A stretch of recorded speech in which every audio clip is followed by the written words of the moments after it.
أزال المصدر حتى وشرط ما مستعلي مدام بس بس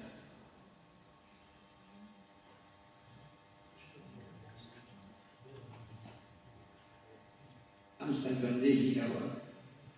استكتان رجل واستشارة رجي زرد الجين يستخدم شكيك كدم بس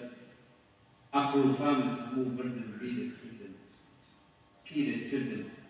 بس لخوشي جي دور كدم رمت كدم بس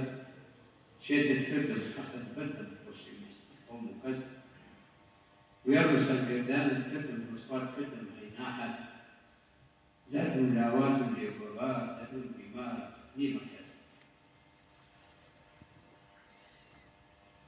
ليلو هيمنا روكا مشهور لي بأسمني هجار بس براشي سيد تحاول سنة ودار ثانية بس أمشي أو أولى أمشي دي أول يردد دز بالم بغير يكون دي مركز بني دستم ناخو هستم وبشكنا بس تديروا جيبنا شو روج تقريب أنارم سيد تحاول إيدي كس ديني دستي كسوكار تقرأ دار أو كس هالشيء عندك كسوكار بيان قاوان بلي بس ودتواني ولينا خير زمان برن دس بس بيتفا لا نستخدم أي بيوفا بس هدم قنبار أم دي آزار لشين بيزار بس مني بيكس دين مجلس كس دور من أحس بس مني بيكس دين مجلس كس دور من أحس بس وكي باسكم ألي رجم غني أمو كس نجاة من برات وكي باسكم باسي كس بس الهاتم ظلمات قشت الدال غدي كس بزان دوران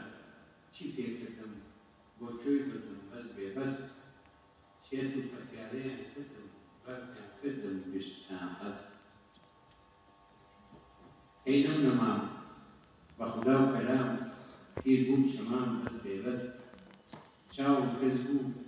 قد لاوازبو حاط راو يالا بس داولي قلنا خمسوز الليجة وغنتهي وتمكنوا وستانيش في زور المزدان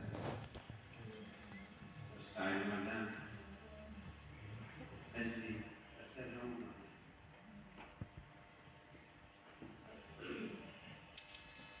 يعني أخوان نبع سبرم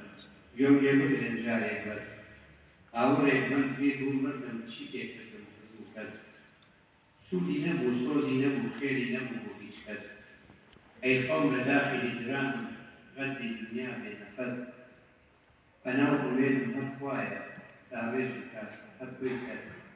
رحمة بخاوي بالذكر آزاد الكرد مش كس